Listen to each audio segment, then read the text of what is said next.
আজকে ভোর 4:10 আমরা মেসেজ পাই যে ইপিজেডের ভিতরে একটা গোডাউনের মধ্যে আগুন লেগেছে।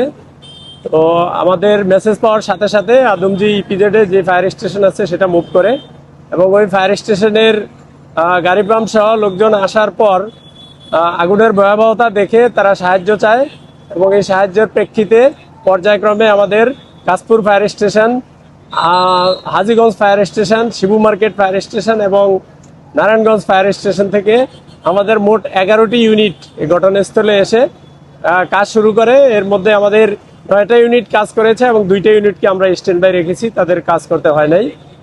আর আগুনের বর্তমান যে অবস্থা সেটা হলো, আগুনকে আমরা নিয়ন্ত্রণে দিয়েছি 7:10 সময়। তো ভিতরে প্রচুর ফায়ার লোড আছে, প্রচুর পরিমাণ কাপড়, এটা কাপড়ের গোডাউন।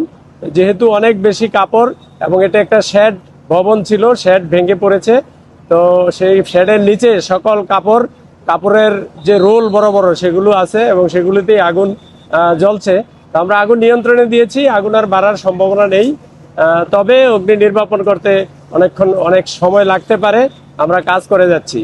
আর এ পর্যন্ত আমরা আহত বা নিহতের কোনো খবর পাইনি। আর ভিতরে কি কারণে আগুন লেগেছে, কি পরিমাণ ক্ষয়ক্ষতি হয়েছে এটা এখনই বলা যাবে না। অগ্নি নির্বাপন শেষে আমাদের একটা তদন্ত কমিটি হবে, তারা বের করবে আসলে কি পরিমাণ ক্ষয়ক্ষতি হয়েছে।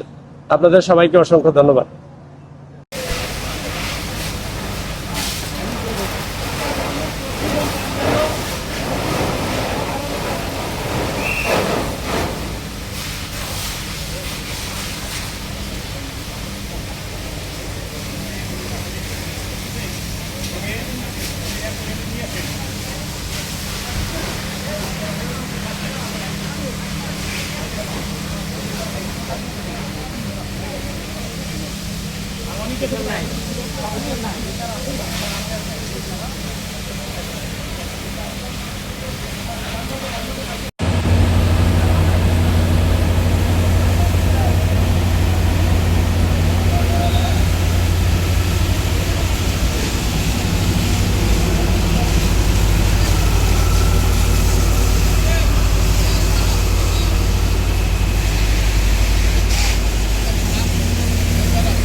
এই যে